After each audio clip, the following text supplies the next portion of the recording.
قرآن مجید کی آیات کریمہ آپ کے سامنے تلاوت کی گئی ہیں۔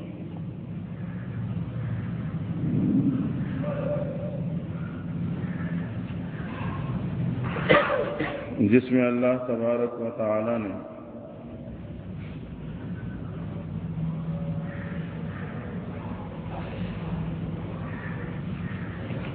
اپنے بندوں کو نصیحت کرتے ہوئے ارشاد فرمایا ہے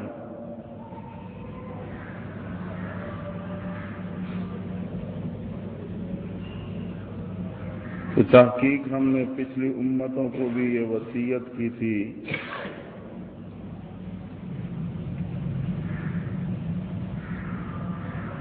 اور تمہیں بھی یہی وصیت کرتے ہیں کہ ان اتقوا اللہ، تقوی کی زندگی اختیار کر لو۔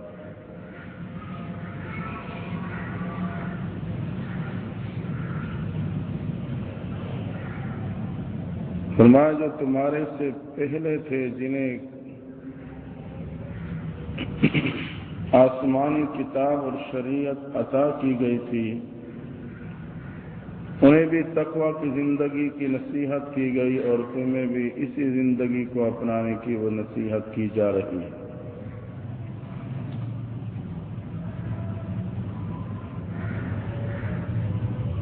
اور ایک مقام پہ ارشاد فرمائے کہ اللہ سے ڈر جاؤ اور جان لو کہ تم نے اس سے ایک دن ملاقات کرنی ہے۔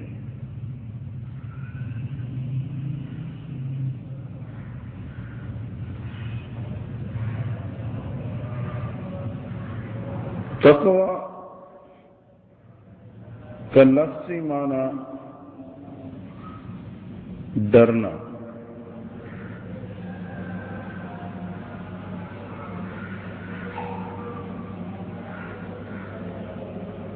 شرعی معنی یہ ہے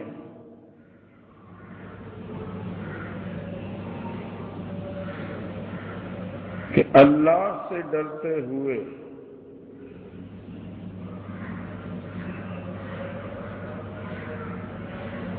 اس کی نافرمانی سے اپنے آپ کو بچا لینا۔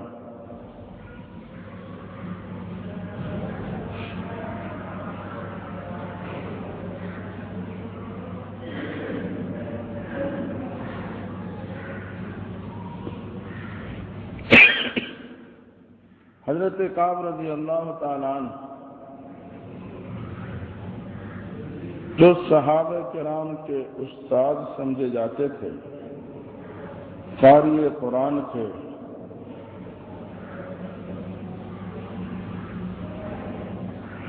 ایک دن آپ سے پوچھا گیا کہ تقوی کس کو کہتے ہیں؟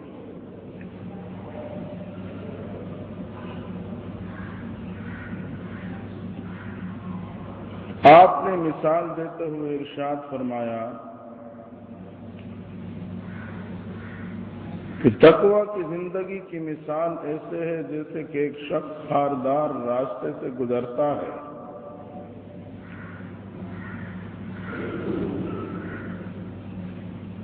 تو اس راستے پہ چلتے ہوئے اپنے دائیں بائیں آگے پیچھے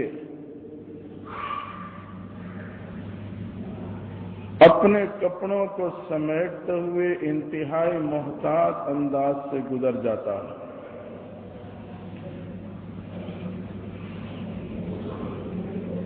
کہ کسی خاردار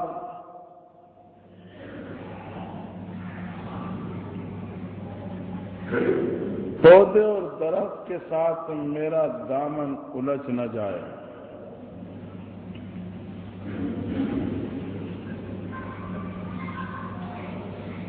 یا اس کی مثال یوں سمجھی جاتی ہے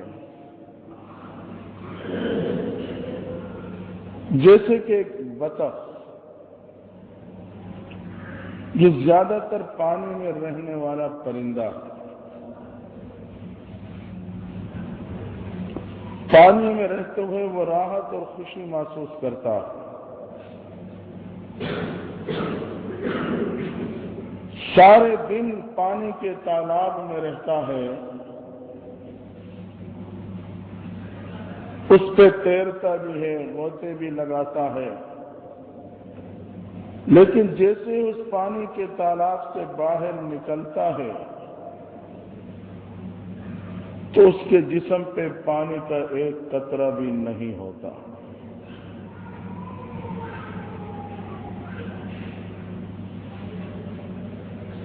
جسم کو حرکت دیتا ہے اور پانی کے قطرات پھر اس کے جسم پہ نہیں ٹھہرتے، وہ پانی کے قطروں سے محفوظ ہوتا۔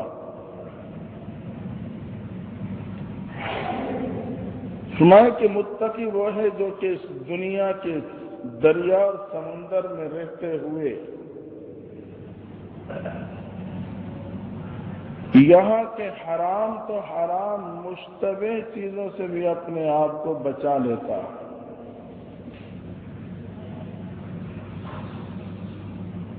حرام کے ساتھ ساتھ مشتبہ کاموں سے اپنے آپ کو محفوظ رکھنا، یہ تقویٰ کی زندگی کہلاتی۔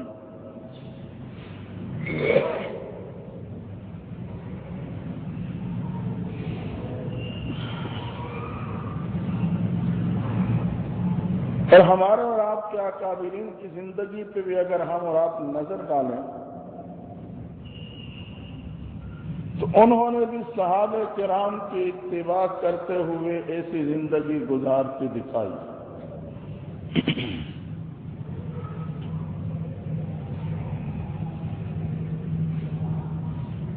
حضرت صدیق رحمت اللہ تعالی علیہ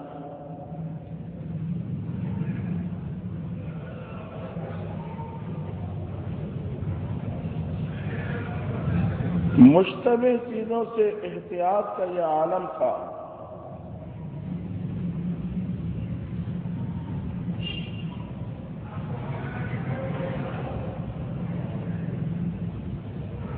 کہ اگر کوئی شخص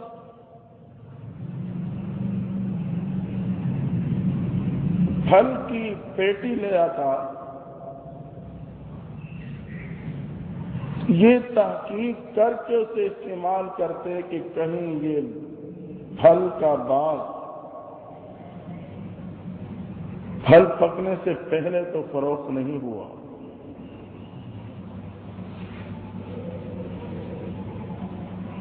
جو کہ ناجائز ہے۔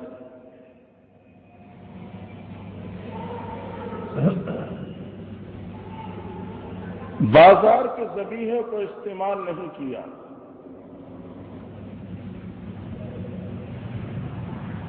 یقیناً وہ ذبح کرنے والے تو مسلمان ہیں، لیکن شاید وہ بے احتیاطی کر جائیں، غفلت کر جائیں تو اپنے گھر میں کھڑے ہو کر جانور کو ذبح کرواتے، بلند آواز سے تکبیر کہلواتے اور پھر اس گوشت کو استعمال کرتے۔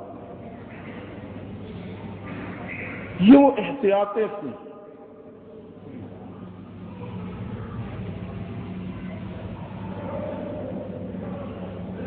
حتیٰ کہ سرحد میں ایک نہیں کئی ساتھیوں نے بتلایا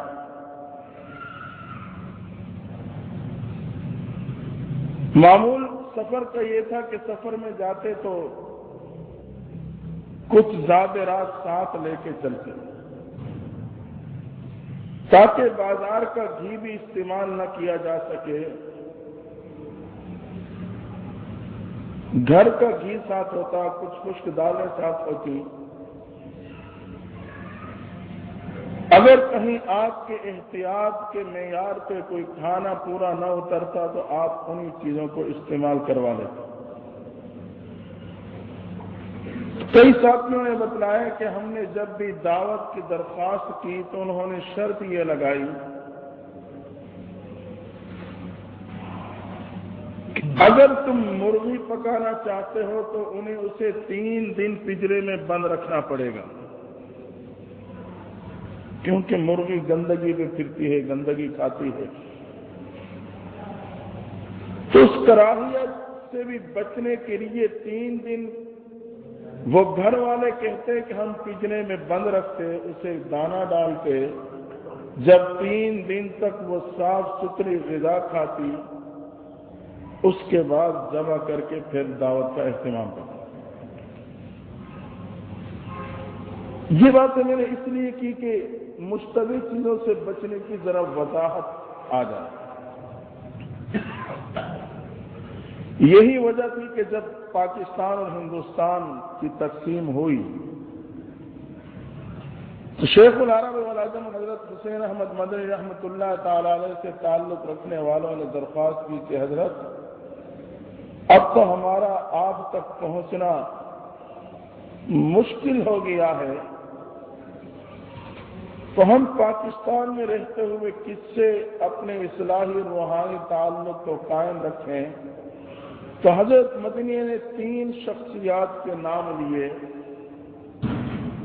جس میں سے ایک تو پیر خورشید احمد صاحب رحمت اللہ تعالی علیہ جو وہ بھی خانے والی کے علاقے میں گزرے، اور دوسرے حضرت پیر عبد المالک صدیقی رحمت اللہ تعالی علیہ،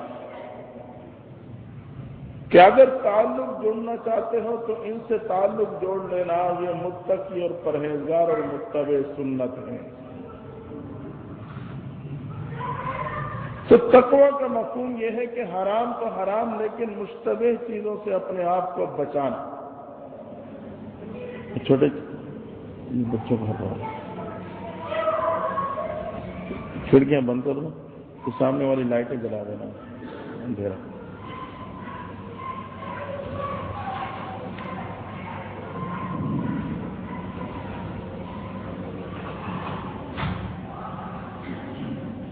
یہ تقوی کا مفہوم تھا۔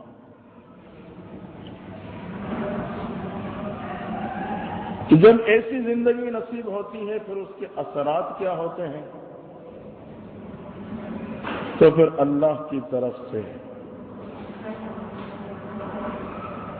مختلف انداز میں خیر و برکتیں متوجہ ہو جاتی ہیں۔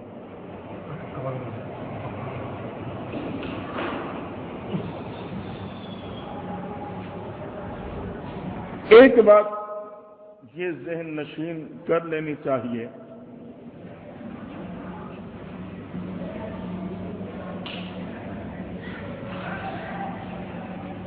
کہ تقوی کرنے کا نام نہیں بلکہ نہ کرنے کا نام ہے۔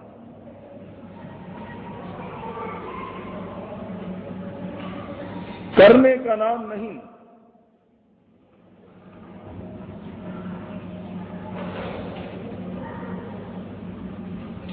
تو میں نماز تہجد پڑھنے کا کام کرتا ہوں، نوافل پڑھنے کا کام کرتا ہوں، قرآن کی تلاوت کا کام کرتا ہوں،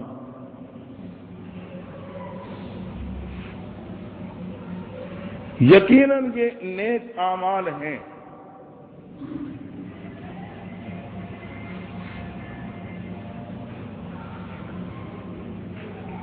لیکن تقوی کی زندگی میں بنیادی چیز اور اس کی حقیقت وہ نہ کرنے سے تعبیر ہے۔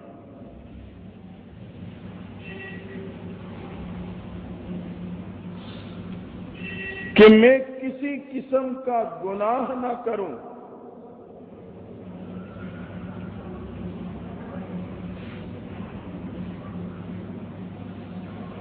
گناہ کبیرہ ہے یا گناہ صغیرہ،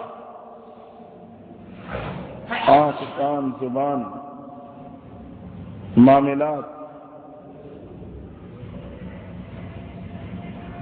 تمام شعبوں میں حرام اور مشتبہ اور گناہ سے اپنے آپ کو بچا لوں، یہ گناہ والا کام نہ کروں، یہ حقیقت ہے تقویٰ کی۔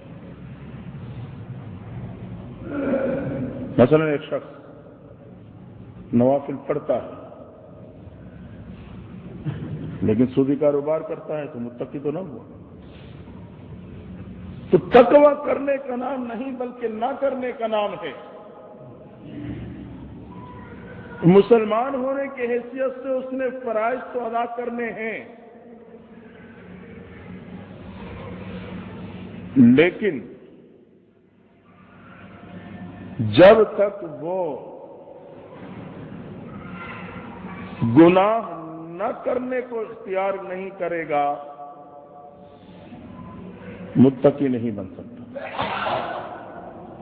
یہی وجہ ہے آج میں صف اول کا نمازی بھی ہوتا ہوں لیکن دکان پہ بیٹھوں تو ناپ تول میں کمی بھی کرتا ہوں اور مطمئن ہوں کہ میں بہت متقی ہوں۔ کوئی بیچارہ عقیدت مند بھی دیکھ کر جائے نمازی پرہیزی ہیں، وہ بھی اس پہ یہی عقیدت رکھنے لگتا ہے، لیکن میں جانتا ہوں کہ میرے معاملات کیا ہیں۔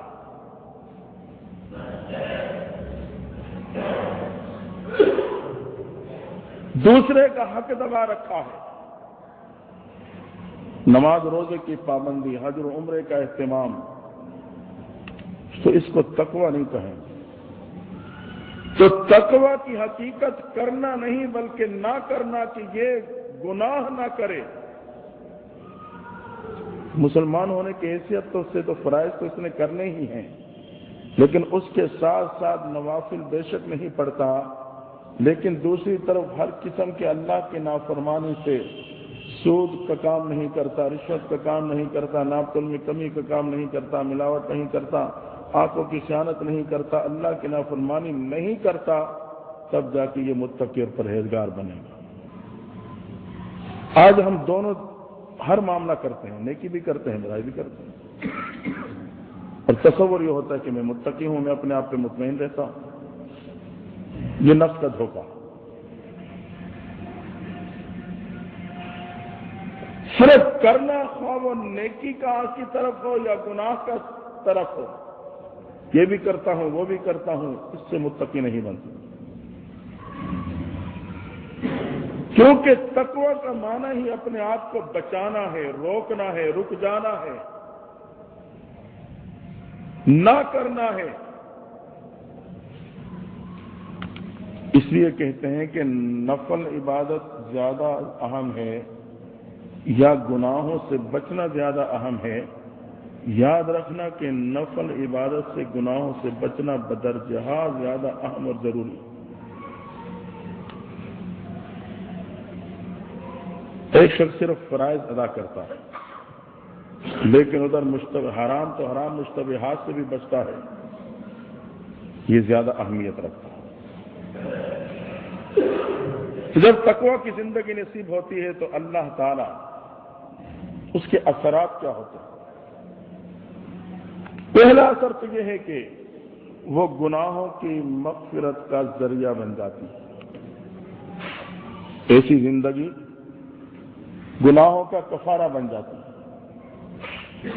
اللہ تعالی ارشاد فرماتے ہیں وَمَن يَتَّقِ اللَّهَ يُكَفِّرْ عَنْهُ سَيِّئَاتِهِ، جو اللہ سے ڈر گیا اللہ اس کے گناہوں کو معاف کر دے۔ جس نے تقوی کی زندگی پالی اللہ اس کی کوتاہیوں کو معاف فرما دیں گے۔ اور اس بات کو واضح کرنے کے لیے میں ایک عام سی مثال کر دوں کہ جو متقی ہوتا ہے اس کے گناہ اللہ جلدی معاف کر دیتا ہے،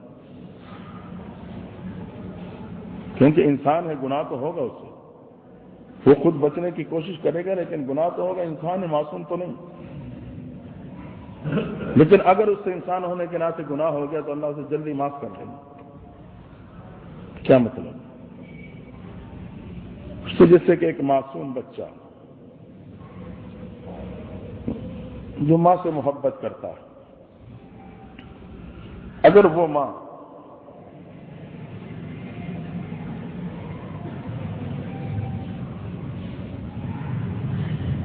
کسی دوسرے کے گود میں دیتی ہے تو وہ نہیں جاتا، روتا ہے، چیختا چلاتا ہے، ماں کی طرف لپکتا ہے۔ ماں سمجھتی ہے کہ یہ میرے سے محبت کرتا ہے، میرے بغیر رہ نہیں سکتا، لیکن بعض دفعہ ایسے ہوتا ہے کہ وہی بچہ اپنے ماں کو تھپڑ بھی لگا دیتا ہے۔ جب وہ بچہ معصوم ہاتھوں سے ماں کو تھپڑ مار دیتا ہے تو ماں اس پہ غصہ نہیں کرتی، غضب میں نہیں آتی،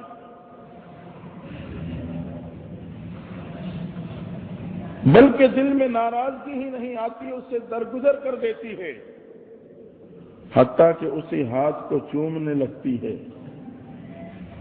کیوں؟ وہ جانتی ہے کہ محبت تو کرتا ہے لیکن نادان ہے، ناسمجھ ہے، اس لیے اس نے اس بے قراری میں آ کے میرے پہ تھپڑ مار دیا۔ جانتی ہے کہ کرتا محبت ہے لیکن نادانی کی وجہ سے یہ حرکت اس سے ہو گئی، جلدی معاف کر دیتی۔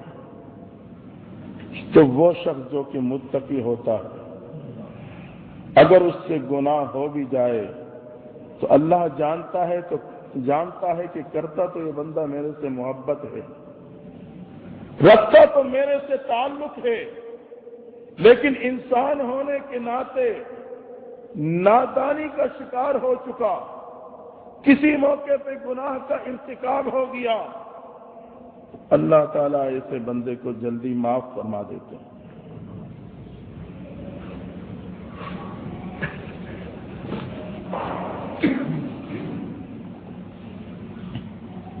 اسی طریقے سے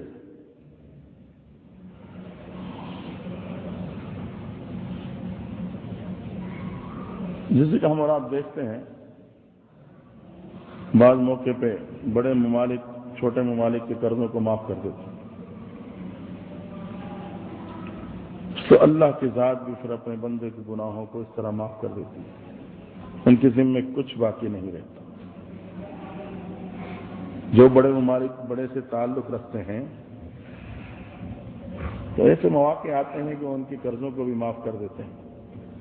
تو جو بندہ اللہ سے تعلق رکھتا ہے، تقویٰ کی زندگی گزارتا ہے، لیکن گناہوں کے بوجھ کے نیچے آ بھی جاتا ہے، تو اللہ تعالیٰ اس کے ذمے گناہ کو باقی نہیں رکھتے۔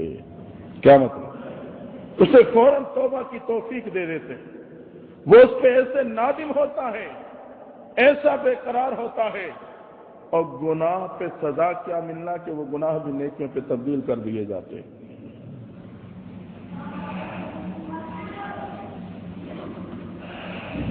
تو تقویٰ کی زندگی کا پہلا اثر یکفر عنہ سیئاتہ، اللہ ایسے بندے کے گناہوں کو جلدی معاف فرما دیتے۔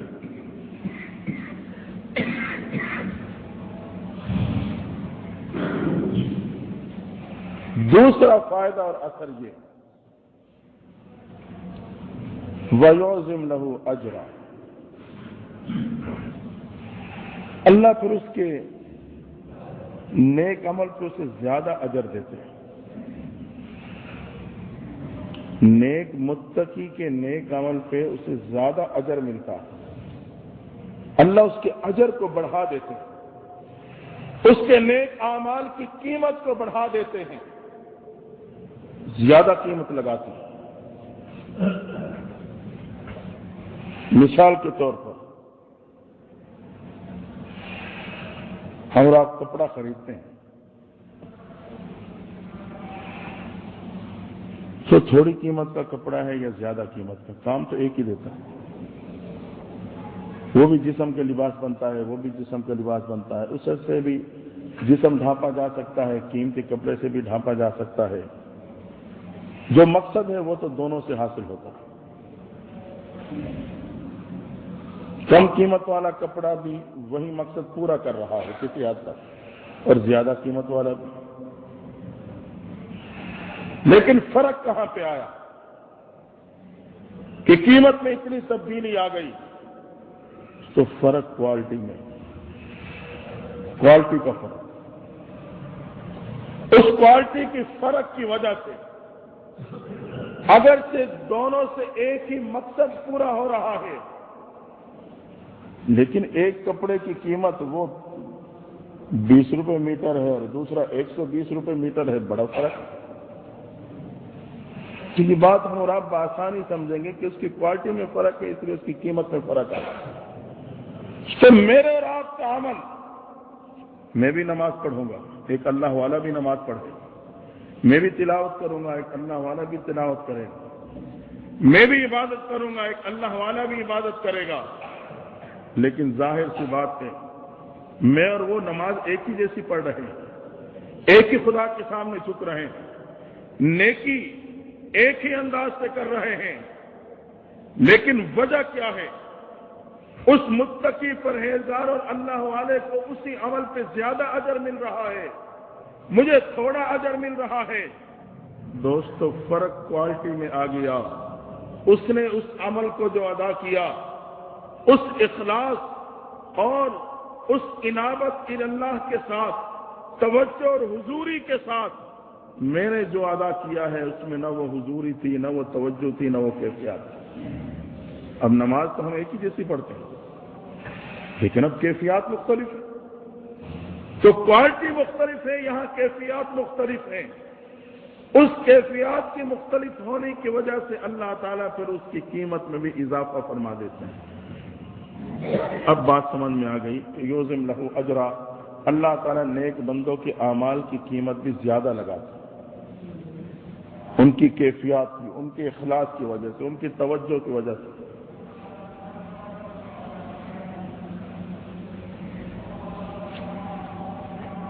ایک بات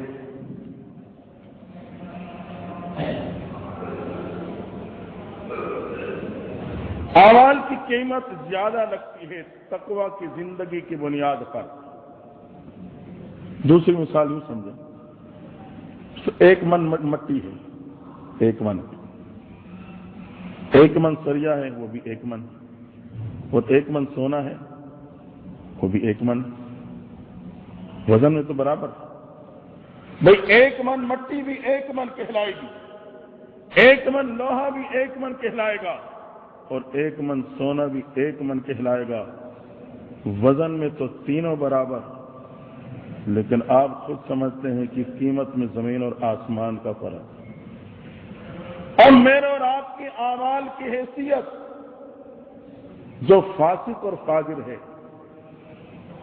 اگر وہ کوئی نیک عمل بھی کرتا ہے تو اس کے عمل کی حیثیت اس من مٹی کی طرح ہے، اس کی قیمت اس مٹی کی لگے گی۔ اور میرے اور آپ جیسے جو اللہ تعالیٰ نے چلو فسق و فجور، اس لہویات، اس ماحول سے تو بچایا، لیکن ہے تو غافل، شاید من لوہے کی قیمت لگ جائے۔ اور جو اللہ والے ہوتے ہیں، تقوی کی زندگی گزارنے والے، اللہ ان کے اعمال کی قیمت پر سونے کی قیمت لگاتا ہے۔ یہی فرق پڑتا ہے۔ وزن میں تو تینوں برابر، اور کسی کا عمل مٹی کی قیمت کا مستحق بنا، کسی کا لوہے کی قیمت کا مستحق بنا، اور کسی کا عمل سونے کی قیمت کا مستحق بنا۔ مقدار میں تو برابر، وزن میں تو وہ بھی من، وہ بھی من، وہ بھی من، لیکن وہ من سریا ہے، وہ من مٹی ہے، وہ من سونا ہے۔ تو اللہ نیک بندوں کے اعمال کو من مٹی اور سونا نہیں، لوہا نہیں، بلکہ اس من سونے کی ترازو میں تولتا ہے۔ تو بات سمجھ میں آ گئی کہ وَيُعْظِمْ لَهُ أَجْرًا، اللہ تعالیٰ نیک لوگوں کے اعمال کی قیمت بھی زیادہ لگاتا ہے۔ دھات میں فرق ہے۔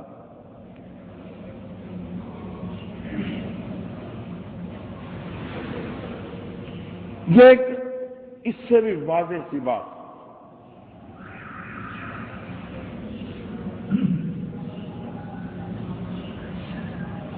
لوگ ملازمت کرتے ہیں، 8 گھنٹے کی ملازمت،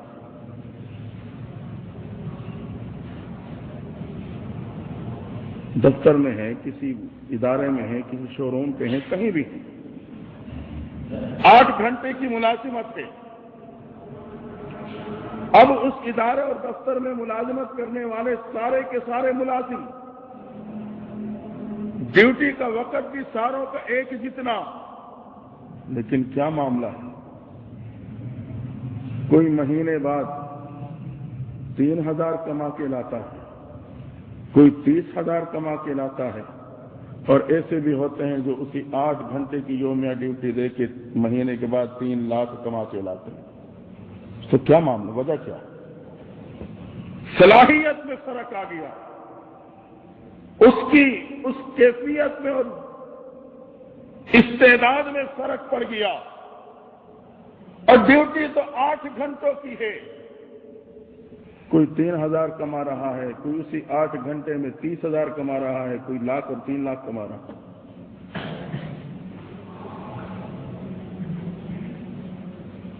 اللہ فرماتے ہیں کہ وہ یعظم لہ اجرا، جو متقی ہوتا ہے، پرہیزگار ہوتا ہے، میں اس کے اعمال کی قیمت کو بڑھا دیتا ہوں، قیمت بڑھ جاتی ہے۔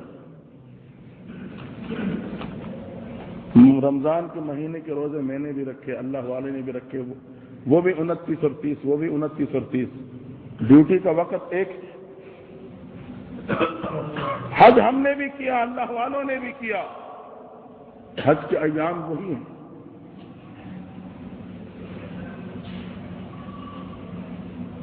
لیکن کوئی 3,000 والا ہے اور کوئی 1,00,000 اور 3 لاکھ والا ہے۔ اس لیے اللہ تعالیٰ فرماتے ہیں کہ تقوی اور پاکیزہ زندگی گزارنے پر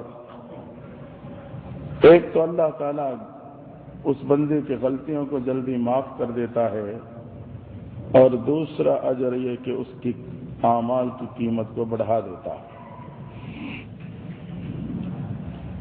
تیسرا فائدہ کہ ہم اور آپ حرام سے بچنے کی کوشش کرتے رہیں، پاکیزہ اور تقوی کی زندگی گزارنے والے بن جائیں، تو اس پہ جو تیسرا اثر مرتب ہوتا ہے وہ یہ کہ اللہ تعالیٰ ایسے بندے کو فرقان کی نعمت عطا فرما دیتا ہے۔ فرقان، وَمَن يَتَّقِ اللَّهَ يَجْعَل لَّهُ فُرْقَانًا، جس نے تقوی کی زندگی گزاری،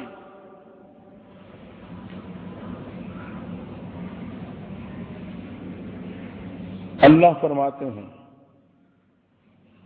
میں اس کے لیے فرقان کو مقرر کر دیتا ہوں۔ فرقان کیا ہے؟ یہ ایک نور ہے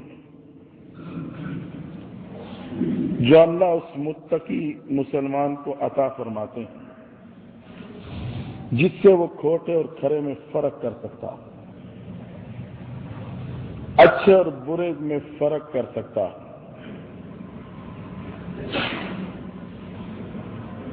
جس کی تعبیر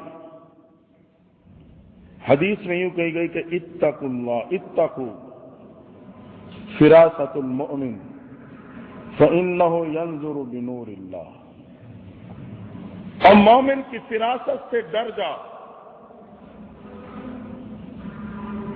کیونکہ یہ نور الہی سے دیکھتا ہے۔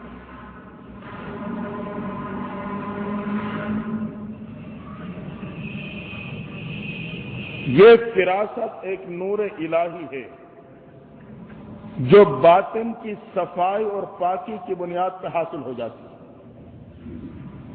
اور اس میں بنیادی کردار رزق حلال کا ہے۔ جتنے باطن کو ہم حرام نوالے سے بچائے رکھیں گے، یہ صاف و شفاف ہوتا جائے گا، اتنا صاف ہو جائے گا جب کوئی شخص میرے سامنے آتا ہے تو میں اپنے دل کے آئینے میں اس کی کیفیات کو محسوس کر جاؤں، اس کا باطن مجھے اپنے باطن میں نظر آنے لگے گا۔ ہاں،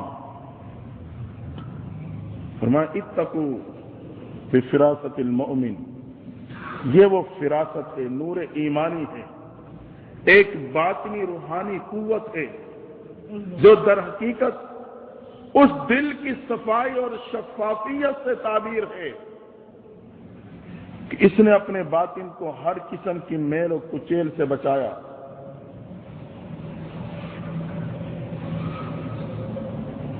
اللہ فرماتے ہیں کہ اس سے، پیغمبر السلام فرماتے ہیں کہ اس سے ڈر جاؤ، کیونکہ مسلمان نور الہی سے دیکھتا ہے، پھر اس کی نگاہ میں وہ نور اللہ پیدا کر دیتے ہیں جو مادہ چیرتا ہوا دیکھنا جانتا ہے۔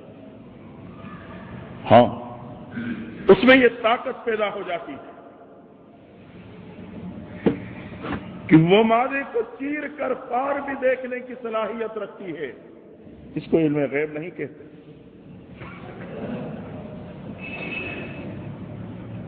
آج بس دین کا بھی اللہ حافظ ہے، ایسے جاہلوں کے ہاتھ لگا حلیہ بگڑ گئی۔ اس تو ایک موٹی سی بات ہے، یہ علم غیب نہیں، یاد رکھنا علم غیب مختصر سی بات کی ہے، اس علم کو کہتے ہیں جو بغیر کسی ذریعے کے حاصل، بغیر کسی ذریعے کے، ایک مسلم سی بات ہے موٹی۔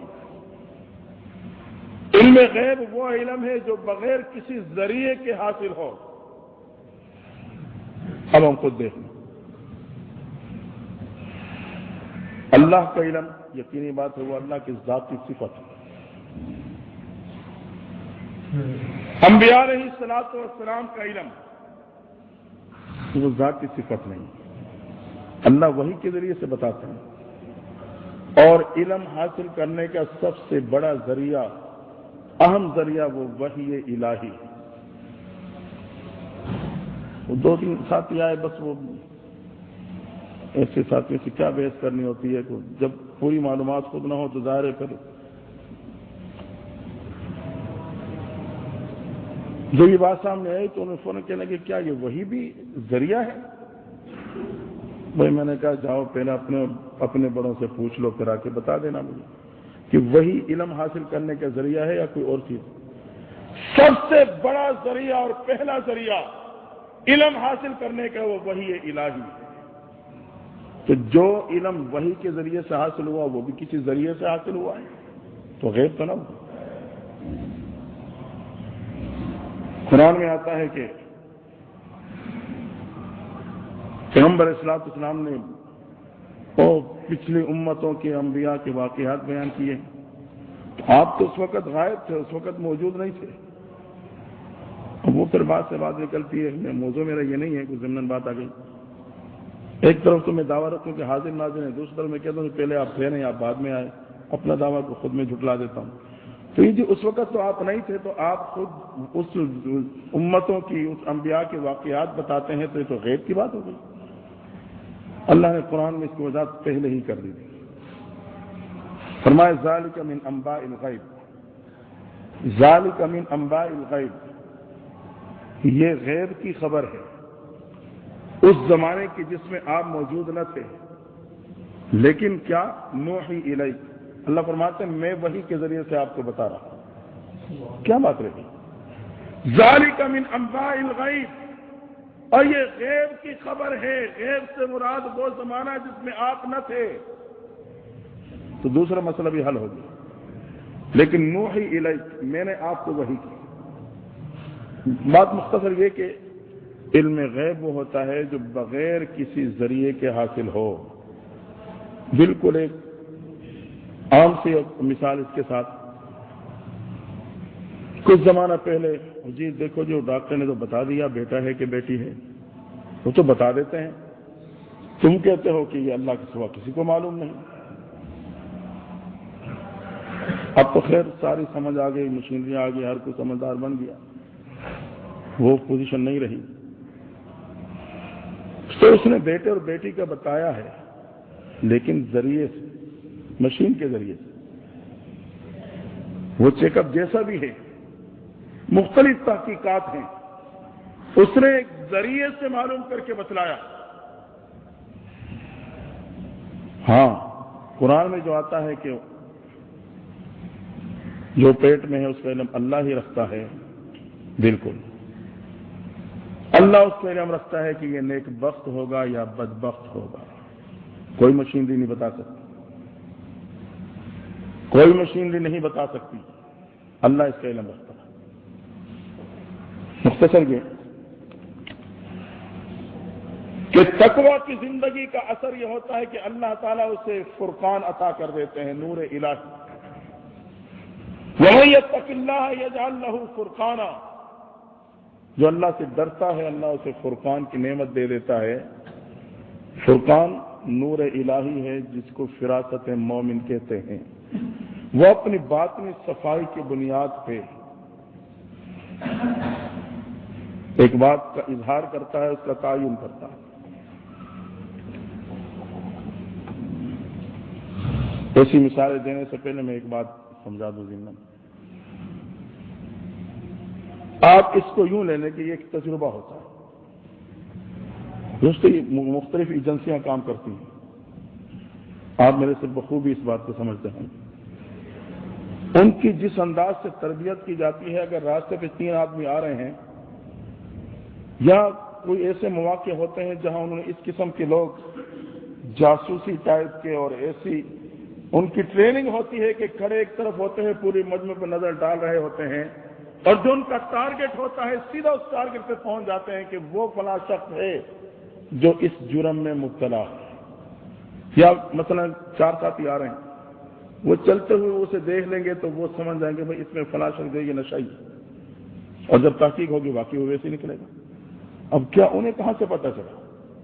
یہ ان کی ایک ٹریننگ تھی، ایک تجربہ بولتا ہے، اس تجربے سے وہ بتاتے ہیں، اور وہ یوں سمجھے کہ کافی حد تک وہ بالکل اسی طرح ہی سامنے آتا ہے. چہرے کی کیفیات سے، چال چلن سے، گفتگو سے، انداز سے، اس کی نفسیات کو پڑھتے ہیں، نفسیات کو دیکھتے ہی بتا دیتے ہیں کہ یہ اس پوزیشن میں ہے یہ شخص. چلو یہ تو چھوڑو، یہ جو دکان میں آج کل جو مستقل ایک کاروبار بنا ہے، گاڑیوں میں جو جیب کترے ہوتے ہیں، اس تو وہ معلوم کر جاتے ہیں کہ اس کے پاس پیسہ ہے. آپ خود بتائیں کہ کتنا تجربہ ہوتا ہے، اور صرف معلوم نہیں، وہ نکالنے کے بھی ماہر ہوتے ہیں. انہیں کیا پتہ چلے؟ یہ ان کا تجربہ بول رہا ہے، انہیں کوئی غیب کا علم تو نہیں ہوا. بھائی وہ جو فلاں شخص فلاں سیٹ پہ بیٹھا ہے، اس کی کیفیات سے جو بھی ان کا تجربہ ہے پہچان جاتے ہیں. یہ بھی آپ نے سنا ہوگا کہ بھائی علاقے پہ باقاعدہ آدمی بکتے چلے جاتے ہیں، بھائی اس میں فلاں سیٹ پہ جو آدمی بیٹھے ہیں ان کے پاس اتنا مال ہے، اس نے ادھر بھیج دیا، اس نے آگے بھیج دیا. وہ جو بھی ان کا کاروبار سلسلہ ہے، اور واقعات وہ ایسے ہی ہوتا ہے. اب انہیں کیسے پتا چلا؟ ان کے تجربے نے بتایا. تو یہ فراست مومن، نور ایمانی، جس کی روشنی میں وہ اللہ والے تقوی کی زندگی گزارنے والے وہ دیکھتے ہی بتلا دیتے ہیں کہ اس کی کیا کیسے. مثلا ایک روایت میں آتا ہے کہ حضرت علی رضی اللہ تعالیٰ نے ایک رات خواب دیکھا.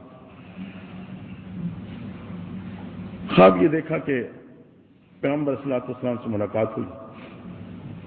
فجر کا ٹائم ہے، آپ نے فجر کی امامت کرائی. حضرت علی فرماتے ہیں ہم اس امامت میں پیچھے شامل ہوئے، نماز پڑھی.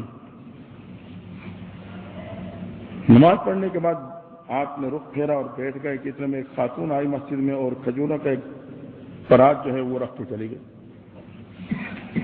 تو پیغمبر علیہ السلام نے وہ 2 کھجوریں اٹھائیں. حضرت علی فرماتے ہیں کہ مجھے دے دی. میں نے وہ کھا لی. جب کھائی تو اتنا لطف اور مزہ آیا، دل چاہا کہ میں اور مانگ لوں، کہ اتنے میں میری آنکھ کھل گئی. اب یہ خواب دیکھا. ایک تو ویسے اس خواب سے خوشی تھی کہ پیغمبر حضور صلی اللہ علیہ وسلم کی زیارت نصیب ہو گئی، پھر خواب میں امامت کے ان کے پیچھے نماز نصیب ہو گئی، پھر ان کے ہاتھوں سے خواب میں کھجوریں نصیب ہو گئیں. اسی خوشی میں جب مسجد پیغمبر صلی اللہ علیہ وسلم کے پردہ فرمانے کے بعد کی بات، آپ مسجد میں تشریف لائے. حضرت عمر فاروق رضی اللہ تعالیٰ کا دور تھا، دور فاروقی. اب جب اٹھے تو فجر کی نماز کی تیاری کے مسجد میں آئے. عمر فاروق رضی اللہ تعالیٰ تشریف لائے، امیر المومنین ہے. نماز کا ٹائم ہے، مصلی پہ آگے گئے، آپ نے جماعت کرائی. حضرت علی جماعت میں شامل. فرماتے نماز کے بعد وہ بھی اسی انداز سے بیٹھ گئے. ہم سارے بیٹھ گئے کہ دیکھا کہ اچانک تعجب کی انتہا نہ رہی کہ خاتون آئی اور کھجوریں لا کے رکھ کے چلی گئی. کہتے ہیں کہ عمر فاروق نے اس میں سے 2 کھجوریں اٹھا کے مجھے دی، اور میں نے وہ بڑی خوشی سے کھا لی. جب کھائی تو اس کھجوروں میں اتنا لطف آیا کہ میں کہہ بیٹھا حضرت اور بھی دے دو. عمر فاروق نے خواب سننے سے پہلے بتا دیا، علی کیا پیغمبر صلی اللہ علیہ وسلم نے تجھے 2 سے زیادہ دی تھی؟ یہ کیا چیز؟ خواب سننے سے پہلے خواب کی تعبیر. بس نظر ڈالی، فراست مومن ہے، نور ایمانی ہے، اللہ نے منکشف کر دی. باطن کی صفائی اتنی ہے کہ دوسرے کے اندر کا چہرہ اپنے باطن میں نظر آ جاتا ہے۔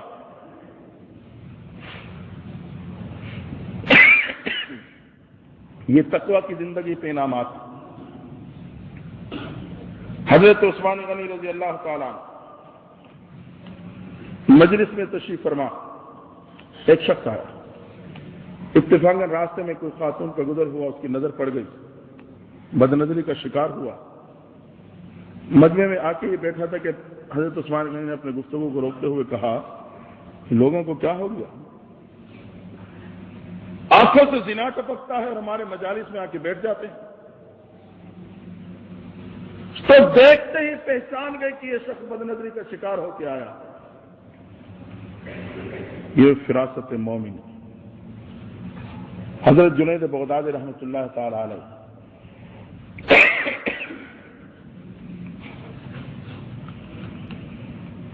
خانقاہ میں بیٹھے ہیں، ایک نوجوان، خوبصورت نوجوان، سر پہ پگڑی باندھی ہوئی، لباس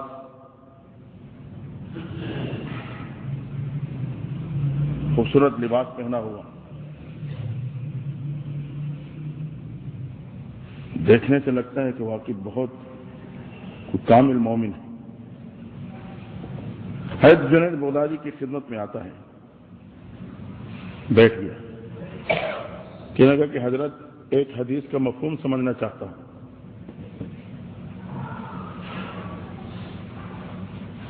ایک حدیث کا مفہوم سمجھنا چاہتا ہوں۔ فرمایا کون سی حدیث کا؟ پیغمبر علیہ السلام نے فرمایا کہ اتقوا فراست المؤمن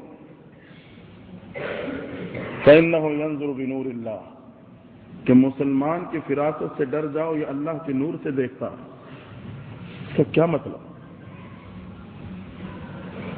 حضرت جنید بغدادی رحمۃ اللہ تعالی علیہ اس کی بات ختم ہونے پہ کہنے لگے، اور نصرانی، تجھے اس بات کی پوچھنے کی کیا ضرورت پڑ گئی؟ بس یہ کہا تو چونک اٹھا، وہ تو عیسائی ہے، نصرانی، اور اقرار کرنے پہ مجبور ہوا کہ میں عیسائی ظاہری شکل بنا کے آیا تھا صرف آزمانے کے لیے۔ اور حضرت ساتھ یہ فرما دے کہ نصرانی، تجھے اس کی کیا ضرورت پڑ گئی، اب تو ایمان لیا۔ کہنے پہ مجبور ہوا کہ عیسائی ہوں، ایمان کا ارادہ رکھتا تھا لیکن آزمانا چاہتا تھا کہ اللہ والے کیسے نور ایمانی سے دیکھتے ہیں، وہ کون سی فراست ہوتی ہے کہ انہیں باطن کا پتہ چل جاتا ہے۔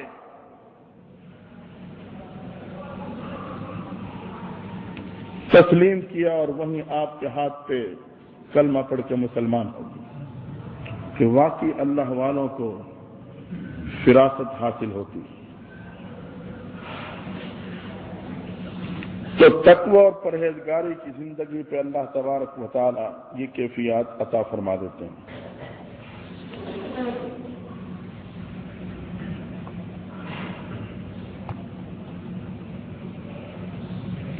حضرت صدیق رحمۃ اللہ تعالی علیہ کے حوالے سے جو حالات زندگی میں کافی واقعات اس سے ملتے ہیں۔ سرحد میں بہت سے علماء سے بھی براہ راست سن چکا، حتیٰ کہ جن کے ہاں کھانا ہوتا انہوں نے بھی اس بات کا بھی تذکرہ کیا۔ ایک تو ہوتی ہے کہ عام سی بات سے بات چل پڑتی ہے، بس وہ ایک سلسلہ چل جاتا ہے، لیکن جب براہ راست جن کے ساتھ معاملہ پیش آیا ان سے جب سنا تو واقعی بات اور پختہ ہو گئی کہ بے وضو ہاتھ سے پکا ہوا کھانا جب حضرت کے سامنے آتا تو ان پہ وہ کیفیت منکشف ہو جاتی، ہاتھ روک لیتے۔ اس حوالے سے بہت سے واقعات ہیں۔ ایک واقعہ چکوال کے حوالے سے ہے۔ حضرت غلام حبیب صاحب رحمۃ اللہ علیہ جو حضرت کے خلیفہ تھے، ان کے بیٹا حضرت عبد الرحمن قاسم رحمہ اللہ، انہوں نے اس واقعہ کو ذکر فرمایا تھا کہ ایک دن حضرت اسی طرح سلسلے کے تبلیغی دورے پہ تھے تو واپسی پہ چکوال تشریف لے آئے۔ خوشی ہوئی. گھر میں کسی والدہ نے کھانا بنایا. جب کھانا سامنے رکھا فرمایا انہوں نے اس کھانے پہ نظر ڈالی اور پھر اٹھا کے میرے چہرے پہ نظر ڈالتا وہ غصے سے کہنے لگے کہ عبد الرحمان تمہارے گھر میں یہ سور کہاں سے آ گئی؟ میں پریشان ہوا. اب کہنے کہ مجھے ان کی اس احتیاط کا پتہ تھا. فوراً گھر گیا, والدہ سے پوچھا کہ حضرت کھانے کو دیکھا اور مجھے دیکھ کر غصے سے یہ بات بتا رہے ہیں, کیا معاملہ ہے؟ کیونکہ والدہ نے اپنے پیشانی پہ یوں ہاتھ مارا اور کہنے لگے میرے ذہن میں یہ بات ہی نہ رہی حضرت کی کیفیات اور ان کے احتیاط کے حوالے سے. تمہیں پڑوسن نے بڑے عرصے سے کہہ رکھا تھا کہ جب آپ کے مرشد آئیں تو کھانا میں کھلاؤں گی, مجھے یہ سعادت حاصل ہو جائے. جب اسے پتہ چلا وہ دوبارہ آئی تو میں نے کہا چلو اصرار ہے, پڑوسی ہے, اس وجہ سے میں نے ہاں کر دی. تو یہ کھانا ہمارے گھر کا نہیں ہے, ان کے گھر سے بن کے آیا. جب معلومات نہیں تو پتہ چلا کہ وہ گھر والی تو نیک تھی لیکن اس کا خاوند سودی کاروبار کیا کرتا تھا. سمجھیے کیا چیز تھی یہ؟ وہ فراست مومن ہے, نور ایمانی. نظر ڈالتے ہی اس چیز کی کیفیت کا معلوم کر لیں. اسی طریقے سے حضرت لاہوری رحمۃ اللہ تعالی نے, حضرت مظہر جانا رحمۃ اللہ تعالی کے بارے میں آتا ہے کہ ایک شخص انگور لے کے آیا. آپ نے جب انگور اٹھا کے جیسے ہی کھانے کے لیے منہ کے قریب کیا تو واپس رکھ کے کہنے لگے کہ اس سے مردے کی بو آ رہی ہے. کہیں انگور کہیں مردے کی بو, کچھ ذہن میں بات نہیں آتی. پھر وہ شخص کہتا ہے کہ مجھے کچھ جستجو ہوئی کہ اس کی میں تحقیق کروں گا کیونکہ بات اس کی حقیقت کیا ہے. کچھ قسم کے پہلے بھی وہ کس بات پہ سن چکا تھا کہ اس بات کو اس کا دماغ اڑ گیا. وہ شخص تک پہنچا جو لے کے آیا. بھائی کہاں سے لایا؟ جی فلاں باغ سے لایا. فلاں شخص سے لایا, وہ کام کرتا ہے کاروبار, وہ انگور سپلائی کرتا ہے. اس سے جا کے ملا. آپ کہاں سے لاتے ہو؟ کہ میرا باغ, میں باغ دیکھنا چاہتا ہوں. کہتے ہیں جب میں گیا اس کے انگور کے باغ کو دیکھا تو اس نے قبرستان میں زمین ہموار کر کے انگور کی بیلیں لگا رکھی تھی اور وہیں سے وہ انگور دکان پہ سپلائی کیا کرتا تھا. بات لمبی چلے گئی, مختصر یہ کہ تقویٰ کی زندگی پہ ایک تو اللہ تعالیٰ گناہوں کو جلدی معاف کر دیتے ہیں, اعمال کی قیمت کو بڑھا دیتے ہیں, اور اس کے نتیجے میں اللہ تعالیٰ ایسا نور ایمانی فراست مومن عطا کر دیتے ہیں. اور چوتھا اثر اور فائدہ یہ ہے کہ اللہ تعالیٰ رزق میں برکت اور اضافہ فرما دیتے ہیں. تقویٰ کی زندگی کی وجہ سے رزق میں برکت پیدا ہو جاتی ہے. وَيُرْزِقْهُ مِنْ حَيْثُ لَا يَحْتَسِبُ, اللہ تعالیٰ پر ایسی جگہ سے رزق دیتے ہیں کہ اسے پتہ نہیں ہوتا کہاں سے آ رہی, نہیں خبر ہوتی کہاں سے آ رہی ہے. کوئی دینے والے دیتے ہیں, کوئی بولنے والے بولتے ہیں, اللہ تعالیٰ دے رہا ہے, کوئی پوری ترتیب نہیں معلوم کیسے آ رہی ہے اور کیسے خرچ ہو رہی ہے. وَيُرْزِقْهُ مِنْ حَيْثُ لَا يَحْتَسِبُ, فرمایا اللہ فرماتے میں پھر بغیر حساب کے دیتا ہوں. یہ تقویٰ کی زندگی کے نتیجے میں اللہ تعالیٰ رزق میں اس انداز سے برکتیں عطا فرما دیا کرتے ہیں. بات کو میں سمیٹ لیتا ہوں, مضمون کچھ لمبا ہے. رزق میں برکت کے حوالے سے ایک صحابی رسول صلی اللہ علیہ وسلم کے بارے میں آتا ہے کہ قضاء حاجت کے لیے تشریف لے گئے. آپ بیٹھے ہی تھے کہ آپ نے نظر ڈالی کہ ساتھ ایک سوراخ ہے, بل ہے. یہ چوہے کے سوراخ کو کیا کہتے ہیں؟ بل ہی کہتے ہیں اردو میں. تو اس سے ایک چوہا نکلا اور اس سے 1 دینار جو ہے رکھ کے چلا گیا. پھر نکلا دوسرا دینار رکھ کے چلا گیا. میری متوجہ ہو گیا, تو عجیب معاملہ ہے. تقریباً 16 دینار اس نے نکال کے لا کے وہاں رکھے کہ جب میں فارغ ہوا میں اٹھا کے لے آیا. اس تو 16 دینار مل گئے. یہ قضاء حاجت کے لیے تھا, اللہ نے یہ حاجت بھی پوری کر لی. لیکن صحابہ کا مزاج یہ نہیں تھا. فوراً پیغمبر صلی اللہ علیہ وسلم کی خدمت میں حاضر ہوئے. اللہ کے نبی صلی اللہ علیہ وسلم یہ معاملہ پیش آیا ہے, اب اس پیسوں کا اور اس چیز کا میرے لیے کیا حکم ہے؟ آپ نے فرمایا میرے صحابی, یہ اللہ کی دی ہوئی رزق ہے, تیرے لیے حلال اور جائز ہے, اس کو استعمال کر لو. اللہ نے دی. تو اگر ہم اور آپ سوچیں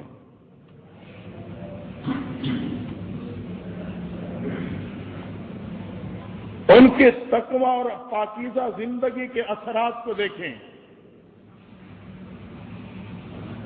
کسی کو تو اللہ بلوں سے مال دے رہا ہے اور ہمارے اور آپ جیسے کا بلوں میں مال جا رہا ہے. یہ گیس کا بل اور یہ بجلی کا بل اور یہ فلاں کا بل اور یہ فلاں کا بل، اور جتنا آتا ہے اس سے زیادہ بلوں میں چلا جاتا ہے. تو کتنا فرق ہے. کسی کو اللہ تعالیٰ بلوں سے رزق دیتا ہے، ہمارے اور آپ جیسوں کے بلوں میں خرچ ہو جاتا ہے. تو تقوی اور پاکیزہ زندگی کی برکت سے اللہ تعالیٰ بغیر حساب کتاب کی رزق عطا فرما دیا کرتے ہیں. ایک نوجوان کا واقعہ آتا ہے نا کہ خواب میں دیکھا والدین فوت ہو چکے، خدمت اسے نصیب ہوئی ماں باپ کی. خواب میں دیکھا ایک شخص ہے، وہ کہہ رہا ہے کہ فلاں جگہ پہ 100 درہم پڑے ہیں، وہ اٹھا لو. خواب میں وہ پوچھتا ہے اس میں برکت ہوگی؟ برکت نہیں ہوگی.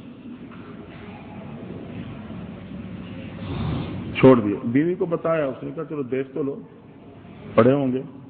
جب برکت ہی نہیں ہے مجھے دیکھنے کی کیا ضرورت، لینے جب نہیں ہے. دوسری رات پھر خواب دیکھا جی فلاں جگہ پہ 10 درہم پڑے ہیں، اٹھا لو. برکت ہوگی؟ برکت نہیں ہوگی. اس جگہ کو تلاش تک نہیں کیا، گھر میں ہی کی جگہ کی نشان دی. تیسری رات خواب دیکھا کہ 1 درہم پڑا ہے، اٹھا لو. برکت ہوگی کہ ہاں برکت ہوگی. اس نے خواب سے بیدار ہوا، اگلے دن اس جگہ پہ جا کے دیکھا واقعات 1 درہم پڑا تھا، اس نے اٹھا لیا. اب اللہ نے کیسی برکت دیتا ہے، کیسے رزق کی فراوانی کرتا ہے. دوستو میں اور آپ تو اسباب کے محتاج ہیں، اللہ کو محتاج نہیں. وہ شخص بازار گیا، سوچتے چلو کوئی مچھلی خرید کے لے آؤں. ایک عام سا واقعہ لیکن عبرت والا ہے. گھر میں مچھلی لایا، جب اسے بنایا گھر والوں نے دیکھا تو اس میں سے ایک موتی اور ہیرا نکلا. جب وہ فروخت کیا تو اتنی رقم ملی کہ گویا کہ ان کی پوری زندگی کے خرچے کے لیے کافی ہو.